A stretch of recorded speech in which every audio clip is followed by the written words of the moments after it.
Today in case 25CR1402, the state of Ohio versus Carla Ferrona. The defendant is present, represented by counsel Mary Catherine Corrigan.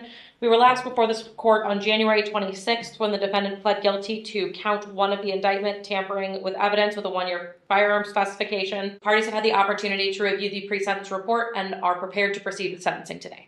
Thank you. Thank you. Anything you'd like to say at this time on behalf of your client? Thank you so much, Your Honor. Your Honor, we would ask that the court consider imposing a minimum sentence or, in the alternative, a 1-year sentence on the underlying charge with 1 year on the firearms specification. In support of said request, we would highlight a few things for the court. Judge, I would ask that you take into account that from the get-go, Ms. Ferrona has been accepting of responsibility for her part in this case. While she certainly did something very wrong, and she does have a statement she's going to make for herself, when she was confronted with the police, she did help them find the firearm. She let them know where it had gone.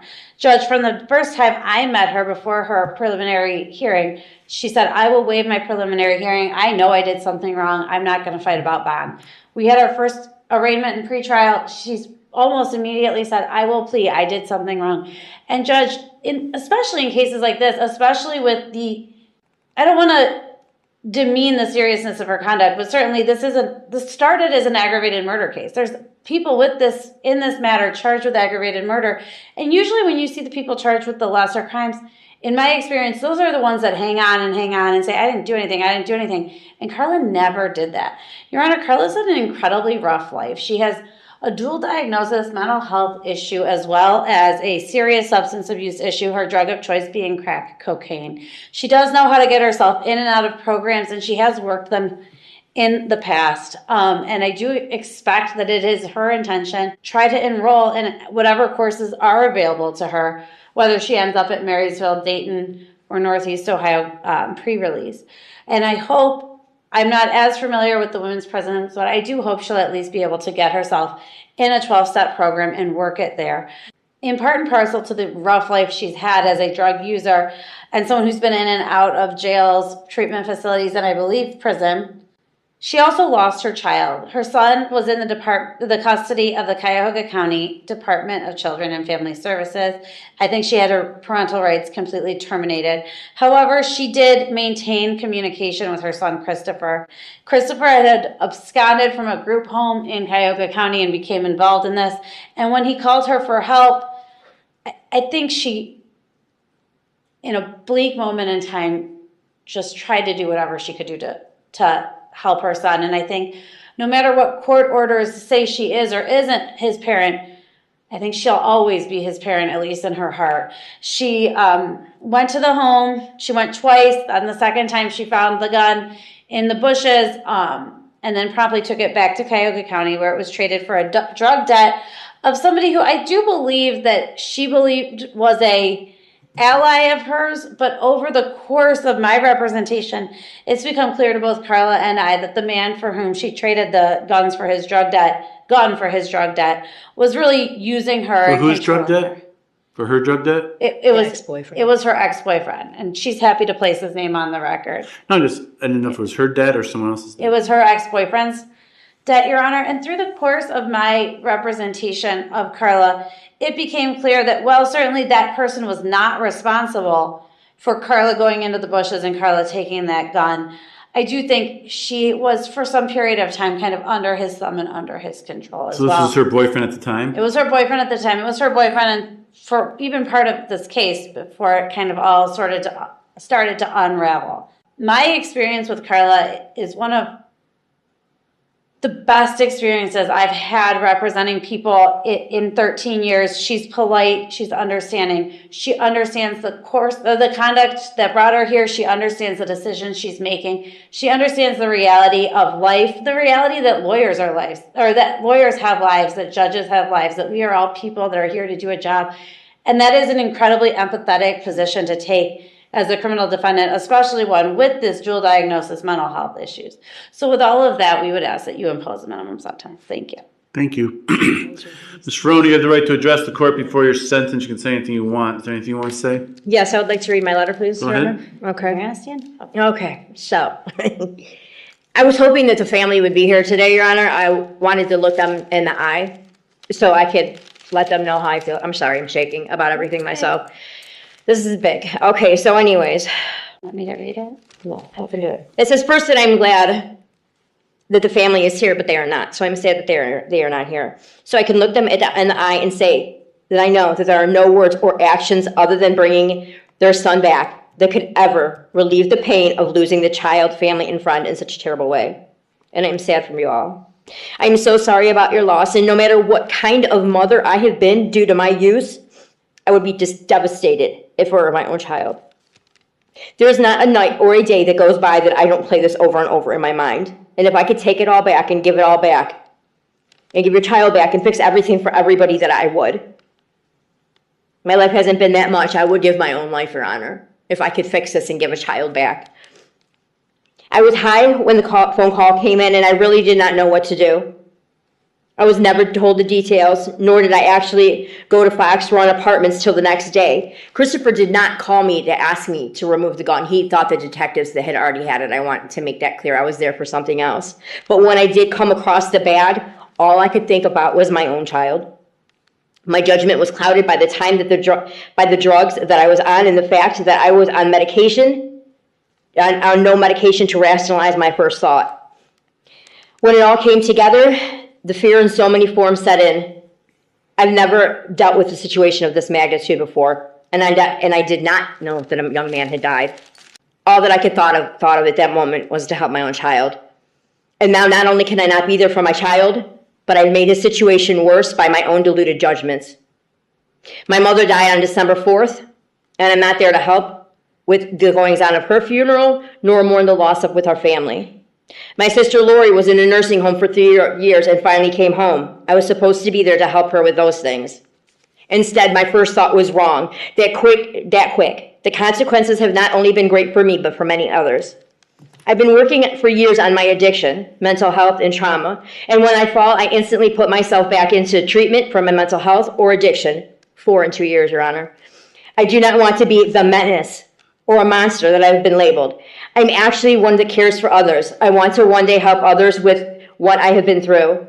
I have obtained my CDCA, and I reach out to others when I can in many ways that you're not able to see, because all you're able to see, unfortunately, is the paperwork in front of you, which I want you to know, very embarrassed about. Please believe me when I say that I'm doing my best to heal. It is a daily reprieve, and yes, at times I struggle, but I always get back up and do my best to look at and find the positives in life that God gave me.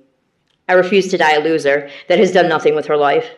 And unfortunately, this is not a situation that I can dust off in some kind of hospital or treatment to make it better. And I do take responsibility for my actions. Once again, and if you can let them know, I am very, very sorry to the family and friends. And whether they believe it or not, they are in my hearts and prayers continuously. And I am sorry for their loss. Thank you for listening. Thank you. Ms. Corrigan, anything else? No, thank you so very much, Your Honor. First State of Ohio, Ms. Tuttle. Thank you, Your Honor. We're asking the court to impose a prison term in this case. The defendant does have credit for 158 days. She did plead guilty to the 1-year firearm specification. We would ask for a prison term consecutive on the underlying offense. The defendant has a What do you mean lengthy consecutive? to the firearm specification. Oh, well, it has to be. All right. Yes. The defendant has a lengthy criminal history starting in 1997, going all the way through the instant offense. There really is no substantial break in her criminal history. She has a number of prison terms that she has served. She's had a number of opportunities in treatment, and nothing has really proved to be successful for her. The facts of this case are more serious than the average tampering with evidence. The defendant knew that this gun was used in a shooting.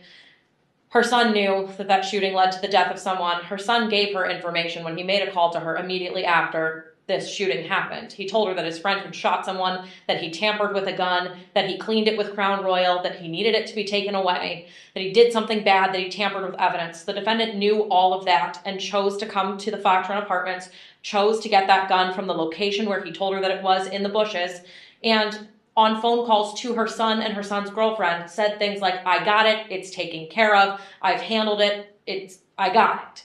And she said things like that repeatedly. So the defendant knew exactly what she was doing and exactly what she was taking and what her son was risking as a result of his own conduct.